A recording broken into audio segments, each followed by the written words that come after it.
Fenech on the Fox, wrapping up the workforce. It's time to go home. Hey, it's Don Barnes from 38 Special. It's 5 o'clock. It's time to go home. WRSR Owasso, Flint's classic rock authority. Get up and party! Put your work away and kiss your boss goodbye. Time to punch out with an attitude. This calls for a sexy party. Jeremy Fenech, the Punch Out Party on 103.9 The Fox.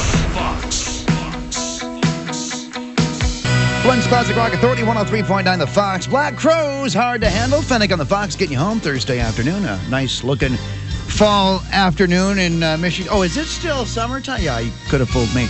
On the roadways right now, freeway system, you're in pretty good shape out there. Again, if that changes for the ride home, 810-230-WRSR. Let us know. We'll get the word out to everybody else. So, my guest today, we were supposed to talk about a month ago, and prior to his visit to Detroit, and he ended up getting pretty sick. So I'm very pleased, I think, to go. Line 420. Hello, are you there? Hello? Hey, Jeremy. Yes, hello, hi. Hey, Don Barnes, 38 Special. Don, it's a pleasure to chat with you, my friend. How are you? Thank you. My pleasure. Good. How you doing, man? I am doing great. So I'm glad that you're feeling better. Yeah, thanks. I've never been sicker in my life. I ended up in the hospital. It was a viral infection from some breakout in central Pennsylvania. Oh. I thought I had the Zika or something. Jeez, the last month.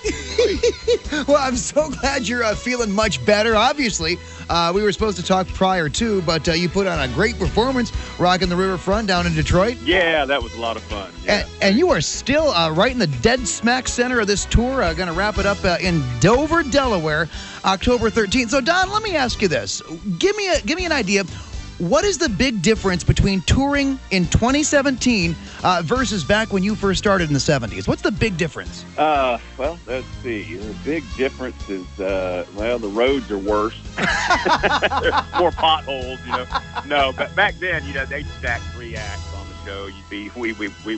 We'd open these shows with Peter Frampton and all the Kiss. We were openers for Kiss back then, their biggest year. I got to tell you a funny story, but they had every radio station would have these Kiss face contests, for all the people that would put the grease paint on and make up their face right, like their favorite Kiss character. So we'd come out, we're opening for Kiss, and the first 80 rows is nothing but Kiss faces looking back at you. It was like Twilight Zone or something. And here we are, a Southern rock band open for Kiss, so we were like fish out of water anyway. Right. But so anyway, those days, you go on at 7 o'clock and there's 500 people in an arena it holds 12,000. So you're trying to rock those 500 people, though, make them believers, So all those things happen, but everything's kind of streamlined now. There's no, with the advent of apps, we have tour apps that show all your schedule. There used to be a lot of questions. Where are we going now? What's happening? What time we do that? So everybody says, check the app. Exactly. So it's all online. That makes it easier. Yeah. Now, over the years, have you just formed a love, if you will, for a certain venue? Is there a certain place that you really like to play? We like the sheds, the outdoor amphitheaters. We like all those kind of things. It brings a lot of people out on the lawn, and yes. And they have those big fans, and everybody's, they're having some drinks and everything. We just like to see everybody come out and enjoy having a good time, just being human. Most of them, anyway. But but we go out there, and it's always a big presentation. We bring that party. We've always been known to do that, and sure. And people are singing along, and it's a big escape. They're high-fiving each other, and sometimes a few tears in your eyes of songs that might remind them of something. But it's a great job in the world to bring that kind of joy to people, and so we love it. And you go out there and you crank a guitar up to 10, and you can be 20 years old again. So that's what we've always wanted to do. We started out as neighborhood guys, made all our mistakes in public, and we want to create a brotherhood through the years, and so people see it's a celebration of that camaraderie, that brotherhood. All about the camaraderie, all about the brotherhood. Don Barnes, would you hang on the line for me? We've got more to talk about coming up on the Punch Out Party, okay? All right, buddy. And just for my new friend Don Barnes, we're going to play Kiss next on 103.9 The Fox. 103.9 The Fox. We're rocking into the night. It's 38 Special on 103.9 The Fox, Flint's Classic Rock Authority. Jeremy Fenech, Just Bob, getting you home. A Punch Out Party on a Thursday afternoon. And on the line with Don Barnes of 38 Special, speaking a moment ago about touring, the differences in touring then and touring now, on tour with 38 Special. But it is not because of that we are on the phone speaking today, Don. It is because of this. You were on a hiatus from 38 Special from 1987 to 1992. During that time, you worked on a little something here, and here we are all these years later. It has come to fruition. Ride the Storm has been released, and you are out working on that. How does that feel to finally have something decades later that was in your brain meat there finally materialize? How's that feel? I tell you, my belief in those songs never wavered. They were killer, well-written songs, and I have to say, I was able to corral the greatest players in the world. Had Jeff Vaccaro and Mike Vaccaro from the band Toto came in. It was such an honor to have them in the studio, and unfortunately, sadly, they didn't live to see this release, and I sent a note out to their families of what an honor it was. But I had great player Dan Huff. He's a titan in the industry now. He's a big producer with Rascal Flatts and Keith Urban, and he was a session guitarist back then, just a monster guitar player. So Denny Carmassi, drummer from Heart, came in. Had a lot of people. So we all just threw this thing together, explosive, slammed these songs out. Everybody loved the songs. I co-wrote them with Martin Briley. I don't know if you remember him. Oh, yeah. British guy. He worked with Julie and Lynn and a lot of people from Abbey Road. So I wanted to kind of take a departure a bit from 38 Special, even though it's still my guitar playing and voice. But I tried to make it a little bit different. And so all these songs are real amped up. They're 50 feet tall. I tried to take it all as far as I could. And we remixed it, made a big rock mix about it. And there's another addendum to this story is that when it was ready to be released, everything was ready to go, and the company A&M Records was sold to Polygram out from under us. Polygram was a big global acquisition, all the boring stuff that happens with record business, but right. Big global acquisition. So everybody on the A&M label who had a project at the time, all their projects were shelved, and it was done, mixed and everything, ready to go, and they were put on the shelf.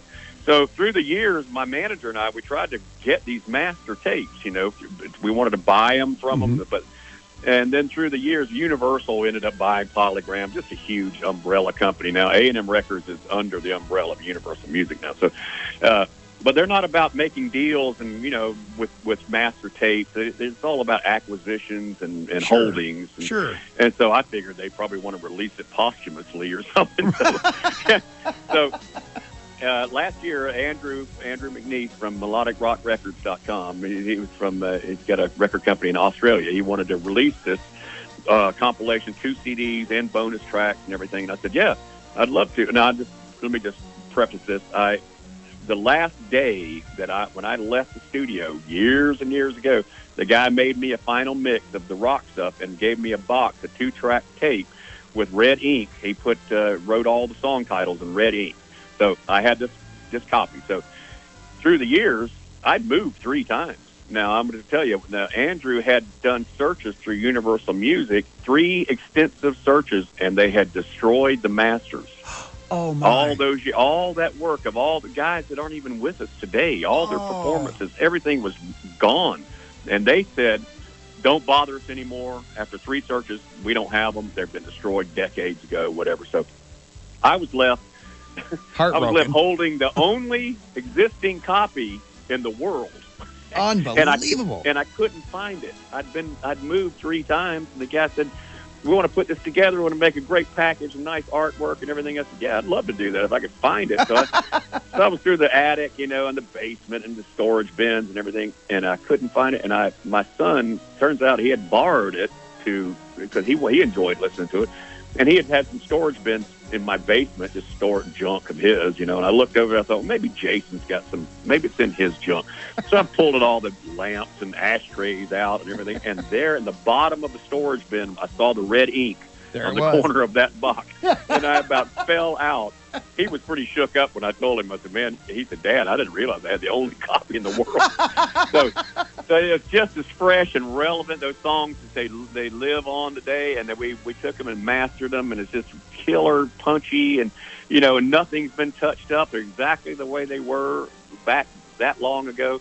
And, so I'm just proud to get it released, see the light of day. My wife and I had to crack a bottle of champagne the day it was released. The artwork, I tell you, it's kind of a bit of a metaphor because, you're tied to a tornado and you're just dealing with all the unexpected twists and turns and just, grappling with it all, just trying to hang on.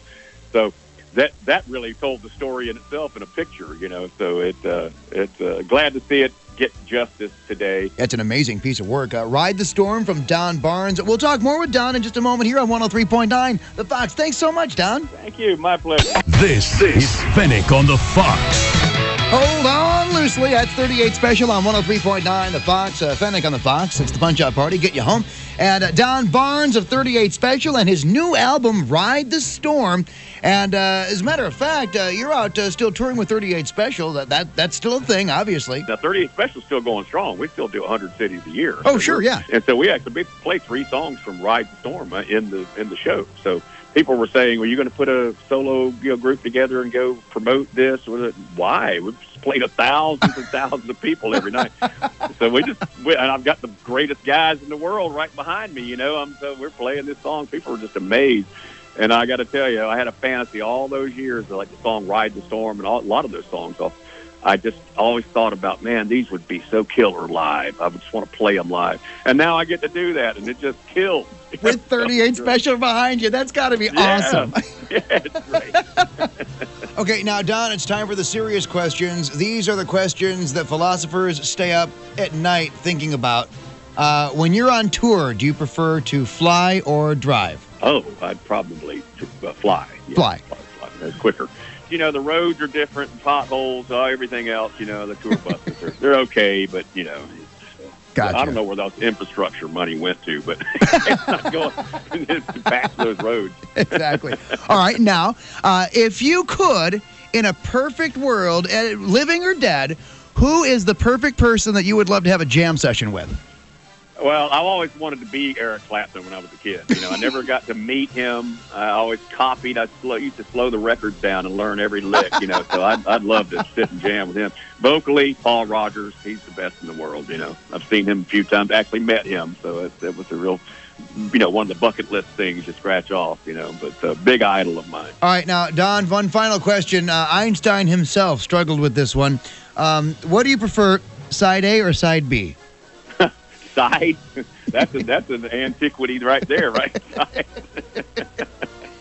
Well, back then we were it was 10 songs, we tried to put it all on there, but I don't know. They're all like children. You release them out in the world and you hope that people accept them, so.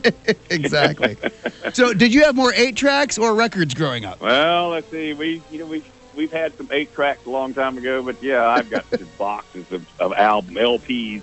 I don't even have a turntable anymore. I guess I need to transfer them all. Oh, Don. Well, congratulations on the album. Congratulations on the tour. Keep up the good work. Keep on rocking. And thanks for hanging out this afternoon, man. A lot of fun talking to you. Oh, yeah. I appreciate it so much, Jeremy. Thanks for having me on, buddy. Feel free to stop by the show anytime, Don. All right, buddy. See you. This is the Punch-Out Party, 103.9